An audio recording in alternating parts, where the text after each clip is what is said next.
Just give me a moment. Pooja, okay, please unmute yourself.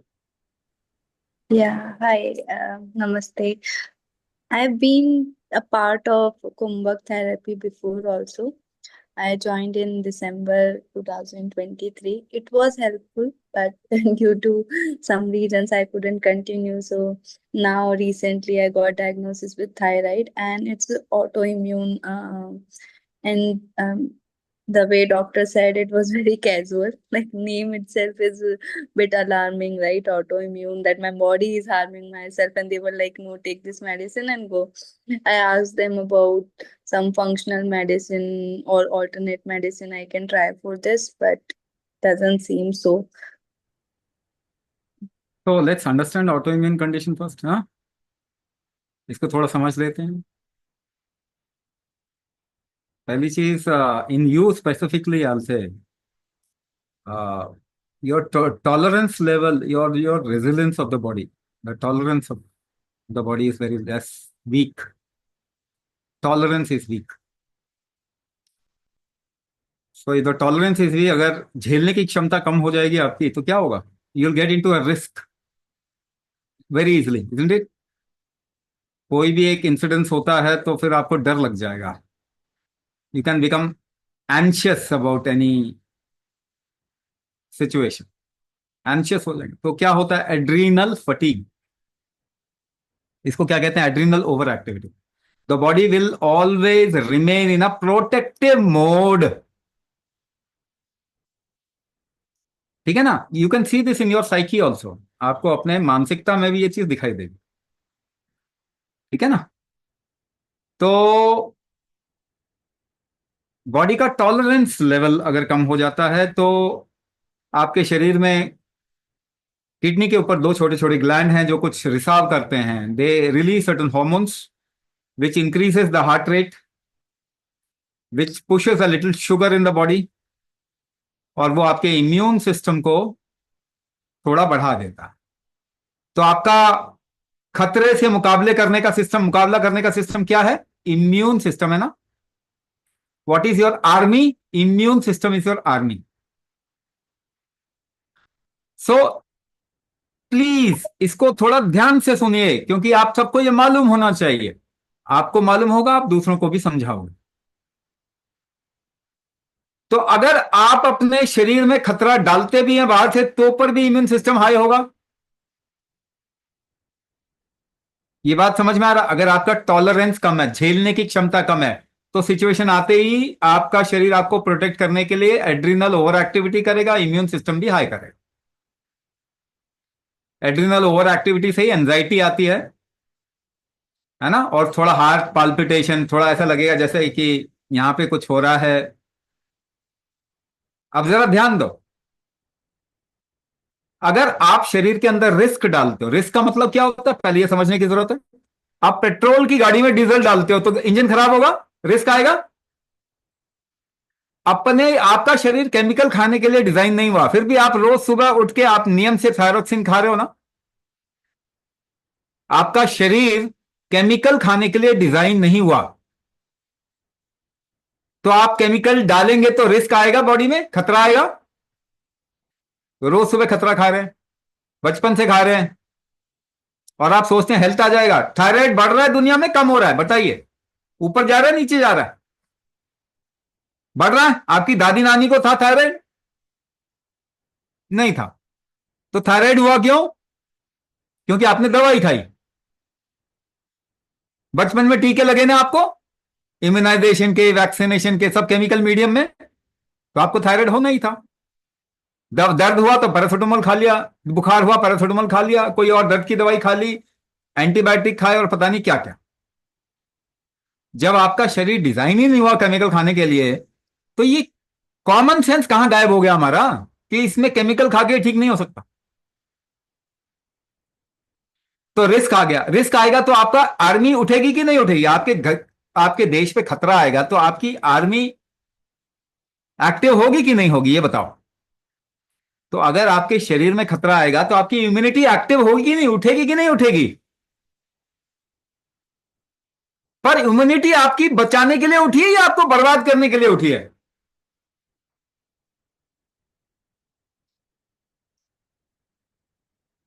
आपको बचाने के लिए उठी है ना। लेकिन अगर सपोज करो डॉक्टर ने क्या लिखा, सुबह इतनी गोली, दोपहर में इतनी गोली, शाम को इतनी गोली,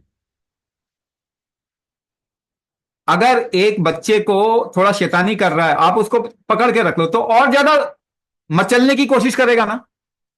अगर आप इम्यूनिटी को थप्पड़ मारोगे स्टेरॉइड खा के तो वो और ज्यादा उठेगी ना। तो पहली बात, बार बार इम्यूनिटी क्यों उठ रही है? क्योंकि आप दिन में दवाई खाते हो, दोपहर में दवाई खाते हो, शाम को दवाई खाते हो। दवाई तो रिस्क है, तो इम्यूनिटी उठ गई, इम्यूनिटी उठ गई, इम्यूनिटी उठ गई। अगर बार बार सपोज करो लाइफ में काफी समय आपने इम्यूनिटी को उठाने की कोशिश की, तो क्या चीज ऐसी है जो कम हो जाएगी, डाउन चली जाएगी आपके शरीर में? इसे कहते हैं मेटाबॉलिज्म। भोजन को इस्तेमाल करने की क्षमता कम हो जाएगी। मेटाबॉलिक वीकनेस, थायराइड क्या है? Metabolic weakness. और थायराइड क्या है? इम्यून रिस्पॉन्स हाई हो गया। बार बार हाई होगा तो ऑटो इम्यून डिसऑर्डर, बार बार हाई होगा तो auto immune disorder.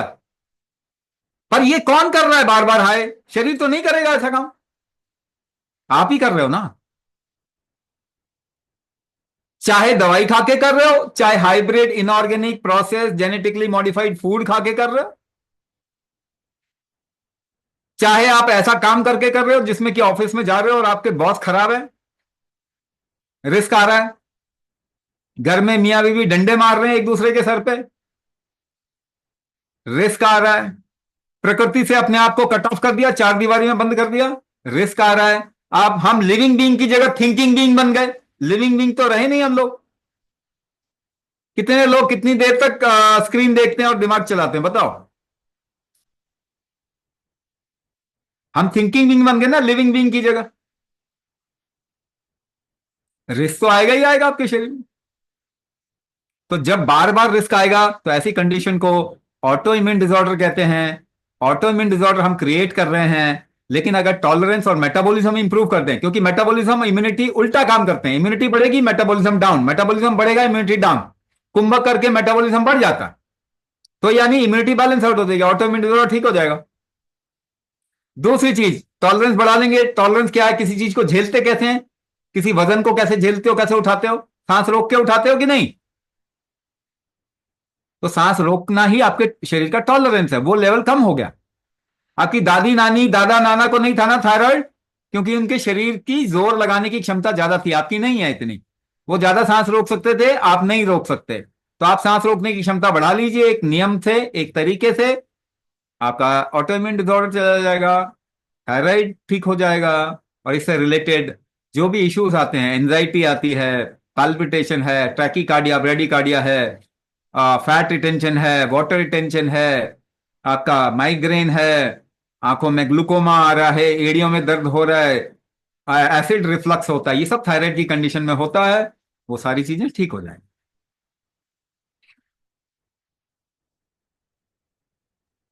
Tripti, would you like to participate? Yeah, all right. Just give me a moment. Unmute yourself. Just ask and tell in brief about yourself. What are the problems you're facing? Namaste. नमस्ते। I'm facing a thyroid issue, and more than thyroid, it's the autoimmune Hashimoto. Actually, doctor told me up to like from last 3-4 years, just doctor told me कि आपको और कुछ नहीं देखना है, आपको सिर्फ TSH लेवल ही देखना है, और कोई नहीं है, बस वही देखते रहो और कुछ करना नहीं है। फिर अभी अभी लास्ट में थोड़े महीनों से मुझे पता चला कि my inflammation level is very much high. मेरी आंखों में भी इन्फ्लेमेशन आ गया है, उसकी वजह से मुझे बहुत ही पेन होता है। आई am facing very much like painful eyes, puffy eyes, और बॉडी में भी कभी भी कहीं पे भी पेन होना स्टार्ट हो जाता है। मतलब आज लोअर बैक में है, कल गर्दन में है, कल हाथ में है। So I am facing all these issues because of the inflammation, and all these are because of the this Hashimoto. I'm like, I'm gazing it because I'm really confused कि what to do now. इस doctor ने तो okay, मुझे TSH हाँ, देखने के लिए बोला है। आप समझना चाहते हो इसको क्यों हो रहा है ये? हाँ, यस, या, पहली बात, आप सारी चीजें गलत सोच रहे हो, तो इसको सीधा करना पड़ेगा ना। उल्टा सोच रहे हैं तो सीधा करना पड़ेगा। अगर पेन का मतलब समझ जाओ, पहले जितने भी लोग यहां पे हैं पहले पेन का मतलब समझो। आपको पेन का मतलब ही नहीं पता, पेन होता क्यों, है ना? आपको नहीं मालूम पेन, आपको पेन किलर घर में पड़ा हुआ है मगर ये नहीं मालूम पेन होता क्यों। तो पहले मतलब दर्द क्यों होता है ये समझो। कोई भी चीज आपके शरीर में पॉइंट ए से पॉइंट बी पे जाती है ना, मूव करती है। कोई भी चीज रुकी भी नहीं है आपके शरीर में, कुछ भी रुकता नहीं है, पॉइंट ए से पॉइंट बी पर जाता ही जाता है।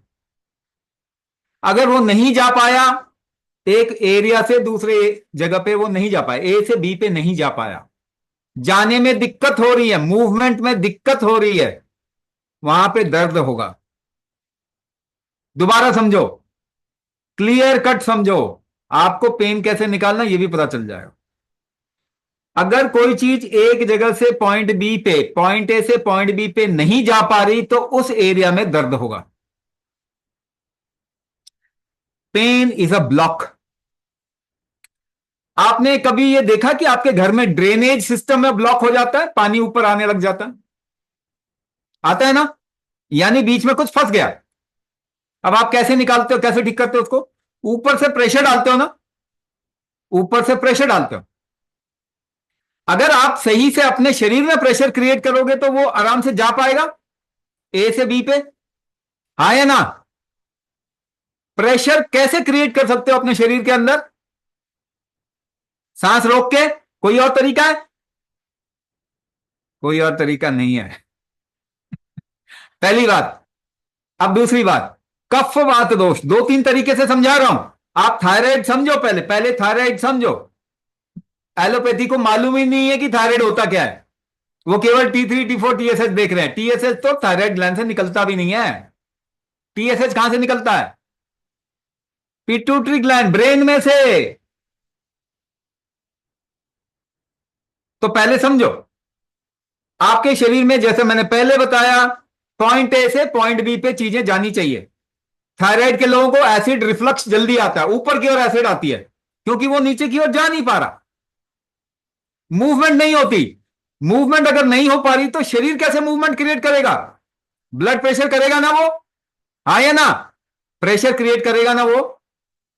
आप उसे गलत बोलते हो। प्रेशर क्रिएट कर रहा है वो एक जगह से दूसरी जगह फैलाने के लिए, वो गलत थोड़ी कर रहा है। अगर आपका एक पॉइंट से दूसरे पॉइंट पे, दूसरा एग्जांपल आयुर्वेद के नियम के हिसाब से, कफ वात दोष, आपके शरीर में कफ प्रवृत्ति ज्यादा है। कफ मलाई की तरह होता है। कफ कैसा होता है? मलाई की तरह होता है। मलाई चाय में ज्यादा गिर गई, छन्नी में जम गई, अब नहीं जाएगा, नहीं चाय, चाय नहीं छनेगी। तो आप ऊपर से प्रेशर डालोगे तो चाय छनेगी, हाँ या ना? सब जानते हो ना, सब जानते हैं इस बात को। तो आपके शरीर में कफ यानी फैट भी डिपॉजिट हो रहा है, सबको मालूम है ना? वेट बढ़ जाता है थायराइड में। तो एक पॉइंट से दूसरे पॉइंट पे चीजें नहीं जा पाती, इसीलिए थायराइड के लोगों में ब्लड प्रेशर आ जाता है। या सेल के अंदर शुगर का रिसाव नहीं हो रहा, शुगर नहीं जा पा रहा, तो ब्लड में शुगर ज्यादा दिखाई देगा, तो डायबिटीज की सिचुएशन बोल देंगे। कफ का एक और नियम है, कफ पिघलाना है तो गर्मी से पिघलता है। थायराइड के लोगों के शरीर में या तो उनका शरीर बड़ी जल्दी ठंडा हो जाता है, गर्म करो तो जल्दी गर्म हो जाता है, यानी टेम्परेचर का रेगुलेशन ठीक नहीं है। पाचन क्षमता कम होती है, डाइजेशन का अग्नि, जठर अग्नि कमजोर होती है, मेटाबॉलिक हीट कमजोर होता है, इसीलिए कफ नहीं पिघलता, यूज नहीं होता। तो शरीर को गर्म करोगे, थायराइड के लोग जितनी एक्टिविटी करें उतना आराम मिलेगा उनको, नहीं तो ऐसा लगेगा जैसे कुछ करने का मन ही नहीं है, आलस आएगा, लेथार्जी आएगी, शरीर में जान नहीं लगेगी। मगर जब एक्टिविटी करेंगे, सुबह सुबह उठते हैं तो क्या हालत होती है? शरीर अकड़ा हुआ। जब थोड़ा चलेंगे तो खुलता है, हाँ या ना? जब शरीर में गर्मी आती है तो शरीर खुलता है, चीजें फैलने लग जाती हैं। शरीर के अंदर से गर्मी पैदा करने का नियम क्या है? प्रेशर से ही गर्मी पैदा होती है, साइंस का नियम है ये। प्रेशर से ही टेम्परेचर रेगुलेट होता है, जितना प्रेशर होगा उतनी गर्मी होगी वहां पे। पृथ्वी के नीचे जाते जाओ गर्मी होगी क्योंकि प्रेशर ज्यादा होता है, ऊपर जाते जाओ ठंडा होगा क्योंकि प्रेशर कम होता है। तो प्रेशर से ही जठराग्नि, मेटाबॉलिक हीट भी आपके अंदर बढ़ेगा, तो आपकी भूख लगेगी। एसिड रिफ्लक्स एक तरफ नहीं जा रही, चीजें जाने लग जाएंगी, डाइजेस्ट होगी, फूड जल्दी अच्छे से डाइजेस्ट होगा। ठीक है, दूसरा पार्ट बता दिया, कफवात। तीसरा पार्ट बता रहा हूं, आपके शरीर में प्रोटीन नहीं बनता, वो तो अभी भी बताया ना वेबिनार में भी। स्टैमिना कम है, स्टैमिना कम होने का मतलब थायराइड है। फीमेल में जिनका कफ प्रकृति है, उसका स्टैमिना कम हो जाए तो थायराइड का इश्यू आ गया। स्टैमिना बढ़ा दो, कैसे बढ़ाओगे? कुंभक करके स्टैमिना बढ़ जाएगा। 3 तरीके से बता दिया क्या प्रॉब्लम है, मगर इनमें से आप कुछ भी नहीं कर रहे, सॉल्यूशन तो कर ही नहीं रहे, वो थायरोक्सिन खाए जा रहे हो। ऊपर से ऑटो इम्यून वालों को तो स्टीरॉइड भी खिला रहे हैं।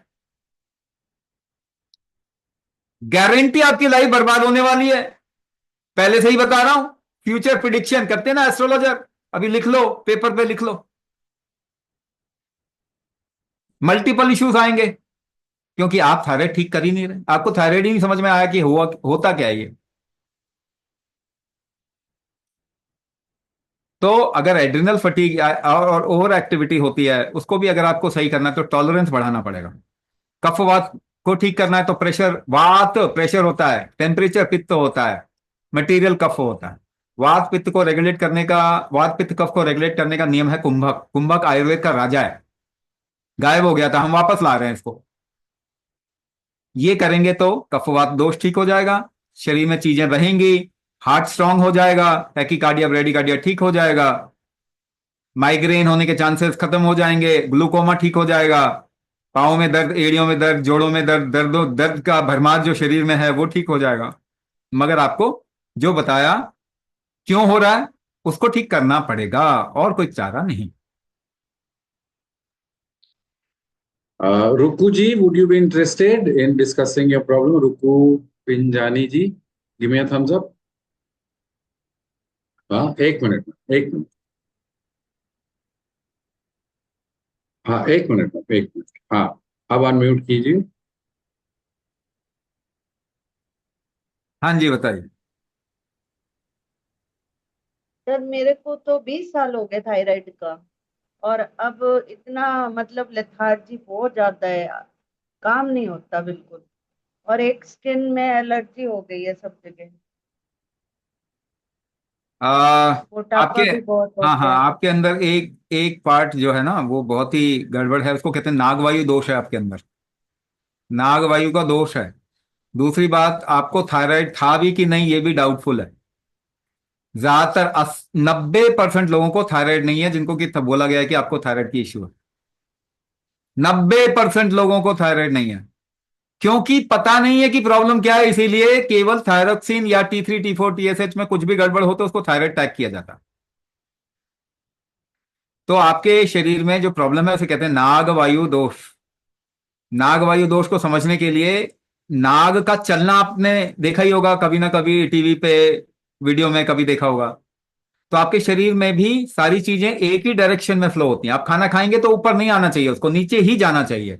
ब्लड का फ्लो भी एक ही डायरेक्शन में होता है, लिम्फ का फ्लो भी एक ही डायरेक्शन में होता है, हर चीज का फ्लो एक ही डायरेक्शन में होता है। ये यूनी डायरेक्शनल फ्लो को नागवायु बोलते हैं। तो यूनी डायरेक्शनल फ्लो नहीं हो पा रहा, उसकी वजह से क्या होता है कि चीजें अलग अलग टाइम पे अलग अलग टिश्यूज बनने चाहिए, वो बनने की बजाय नहीं बन पाते जब, तो लास्ट में चल के स्किन पे इश्यू आता है। थायराइड में नागवायु दोष एक मूलभूत कारण है ही, आपके अंदर ये ज्यादा एग्रवेटेड है। इसका रीजन क्या? देखो, पहली चीज, अगर आपको जीवन में रुकावट ही रुकावट दिखाई दे, हर चीज में, अपने दिमाग में, सोचने में, शरीर में, हर चीज में रुकावट दिखाई दे कि इससे ज्यादा नहीं हो पाएगा या इससे नहीं कर पाएंगे, रुकावट ही रुकावट दिखाई दे, ये नागवायु ही रुक रहा है, जिसको फ्लो होना चाहिए, बहना चाहिए, वो बह नहीं रहा। आपके शरीर में भी चीजें नहीं बह रही, उसी कहानी पे पॉइंट ए से पॉइंट बी पे चीजें जा ही नहीं रही। मगर इसमें केवल थोड़ा स्पेशल बता दिया कि यूनी डायरेक्शनल फ्लो, एक ही दिशा में बहाव, उसे नागवायु कहते हैं, नागवायु दोष है। एक ही दिशा में चीजें नहीं बहती, इसलिए दिमाग में भी देखोगे डिस्ट्रैक्टेड रहेगा, 10 चीजें सोचेगा एक ही बार में, कंफ्यूज रहेगा, एक ही चीज पे आपका फोकस रहेगा ही नहीं, है कि नहीं? तो नागवायु दोष है, नागवायु के लिए हम स्पेशल कुंभक देते ही हैं अपने प्रोग्राम में डायग्नोसिस करके। तो ये कुछ कुछ कारण मैंने एक एग्जाम्पल के साथ में बताया कि क्यों थायराइड का इश्यू होता है। प्रोटीन मैन्युफैक्चरिंग का हमने वेबिनार में शायद पूरा बता ही दिया, दोबारा से बताने की जरूरत नहीं है। अगर आपने पूरा वेबिनार ठीक से नहीं देखा तो दोबारा देखेंगे तो आपको पता चल जाएगा। स्वामी जी, क्वेश्चन काफी लोगों के मन में होता है कि मुझे कितना समय लगेगा मेडिसिन छोड़ने में, क्या मुझे ये लाइफ लॉन्ग करना है? एक बात तो समझो कि मेडिसिन आपको कोई हेल्प नहीं कर रहा, साफ बता रहा हूं। पर हमने तो नहीं दिया, तो हम तो ये नहीं बोलेंगे कि छोड़ो नहीं छोड़ो क्या करो। पर है क्या, मेडिसिन आपका कोई मदद नहीं कर रहा। थोड़ा बहुत बहुत एग्रेवेटेड केस में अगर शॉर्ट टर्म किसी को लेना है तो वो एक अलग बात, शॉर्ट टर्म। पर लॉन्ग टर्म में तो मेडिसिन आपको कोई काम ही नहीं कर रहा, बल्कि नुकसान ही कर रहा। ज्यादातर लोगों को मेडिसिन छोड़ने में हम ये कहते हैं टारगेट देते हैं। ज्यादातर लोग 6 महीने के अंदर छोड़ सकते हैं, मगर उनको फिर भी हम 1 साल का टारगेट देते हैं।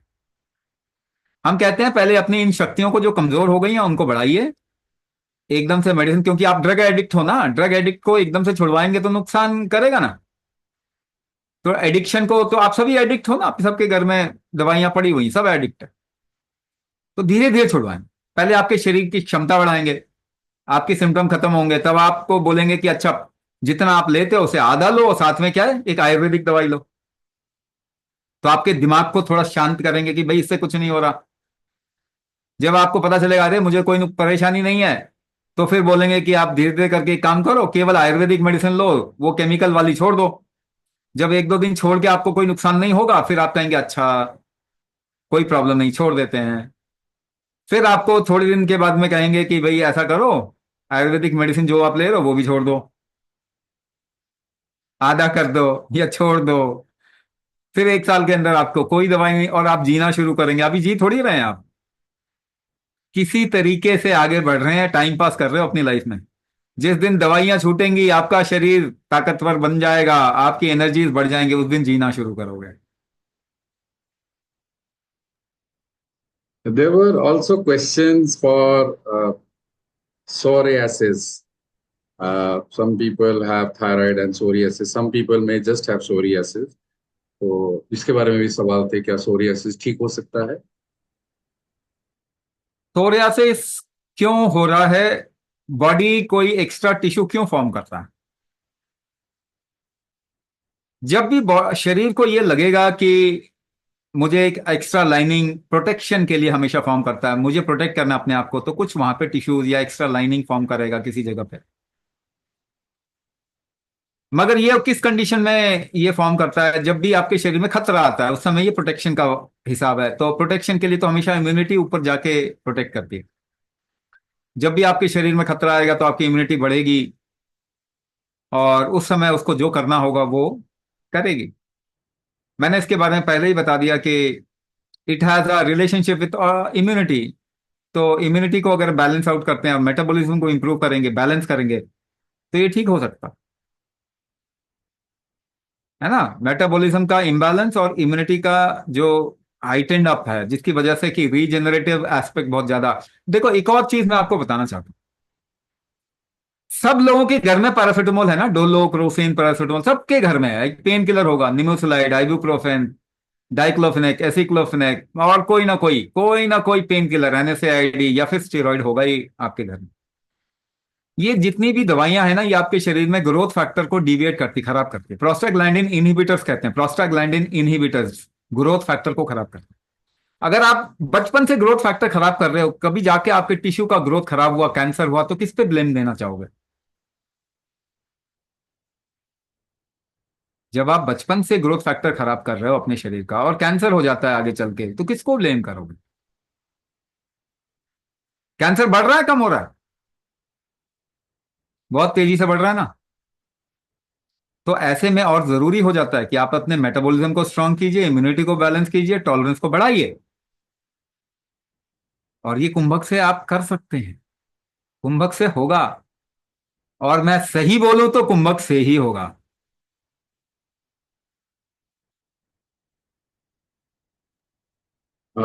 We have a little time. Can I take one more diagnosis? So I can see Shalini, I can see Maria, I can see Madhu Vijekar. Who is interested in getting a on-the-spot diagnosis? Quickly raise your hand. Okay, Madhu ji. तो हाँ, unmute करेंगे अपने आप को और अपनी problems बताएंगे। Unmute yourself. हाँ या हाँ जी, बताइए। हाँ, मुझे थायराइड प्रॉब्लम काफी सालों से, 20 साल से भी ज्यादा हो गए। और पता नहीं, हेल्थ बहुत डाउन हो गई है। अभी बोलते हैं फाइब्रोमाइल्जिया है। फाइब्रोमाइल्जिया एक टर्म, लेकिन 1000 प्रॉब्लम्स है। जॉइंट पेन, हेड हाँ, फॉल, पेटी, जय। डाइजेशन प्रॉब्लम्स, जो बोल सकते हैं। हाँ आई एम हाँ। Not to come out of this cycle at all. And I've joined your basic course earlier. तो अभी ये थायराइड का स्पेशल था, तो मैंने सोचा ये भी देख लेती हूँ। और आपसे जो हाँ, हो सकता है आप मुझे हेल्प कर सकते हैं। फाइब्रोमाइल्जिया को समझते हैं। लेट्स हाँ, understand fibromyalgia first. Now if you pluck a branch of a tree, एक पेड़ से ना आप एक टहनी तोड़ लीजिए और उसको ऐसे करके मोड़ो तो देखो मुड़ जाता है ना, फ्लेक्सिबल होता है। Now keep it in sun for 2 weeks, 2 हफ्ते तक उसको धूप में छोड़ दो। उसके बाद उसको तोड़ो, टूट जाएगा। What has happened? हुआ क्या? पानी निकल गया ना उसका, water has gone out. This is called as fibromyalgia. Now tell me, if you are not designed for consumption of chemical, if you put chemicals, what will your body do? How will your body react to it? It will dissolve most of the chemicals. Like for example, अगर आप 500 milligram का paracetamol खाते हो तो आपका शरीर 495 milligram, 495 milligram water में dissolve करके बाहर निकाल देता है। Now you are taking chemicals not only in terms of medicine, but in terms of food also, hybrid, inorganic, processed, genetically modified food. Not only that, you put chemical cosmetic on your body, and in lot of ways chemicals enter your body. Now your body is always in a detox mode. तो पानी ज्यादा utilise कहां पे हो रहा है? Detox करने में, नॉट इन मेटाबॉलिज्म। क्योंकि the reserve of water is same, the reserve quantity is same for your body, it cannot increase, but the most of the water is being used in throwing out things from the body. शरीर से बाहर कचरा निकालने में पानी लग रहा है केवल, तो your body will become dry, right? तो वो ड्राइनेस फिर मसल सूखेगा, फाइब्रोमाइल्जिया बोल दिया उसको। You can tag anything with a name, but then if you don't do the right things, solution is not there. Now connected with this is also your metabolic factor, your immune factor, your tolerance factor, the pressure ecosystem, the thermal ecosystem, and the material management aspect of your body. Everything is interconnected. Nothing is absolute, or sorry, absolute. So I have talked about metabolism. Through कुंभक आप metabolism बढ़ाइए, tolerance बढ़ाइए, बाकी but then holding factor को बढ़ाएंगे तो पानी रोकने की क्षमता भी बढ़ेगी, right? So increase the water holding capacity, fibromyalgia will become fine. And do this experiment also. If there is a stiffness somewhere in your body, what happens? If the heat increases, the stiffness goes down, the flexibility increases. So metabolic heat has to be increased. कुंभक से भी आपके body का heat होगा, increase होगा तो stiffness जाएगा. Muscle बनने चालू होंगे, वाटर आपका शरीर ज्यादा इस्तेमाल करेगा मेटाबॉलिज्म में, तो फाइब्रोमाइल्जिया इस तरीके से आपका जाएगा। Thank you, Swamiji, for taking out time to answer questions. I sense that you have been speaking for quite some time. I think three webinars continuously. 3 hours.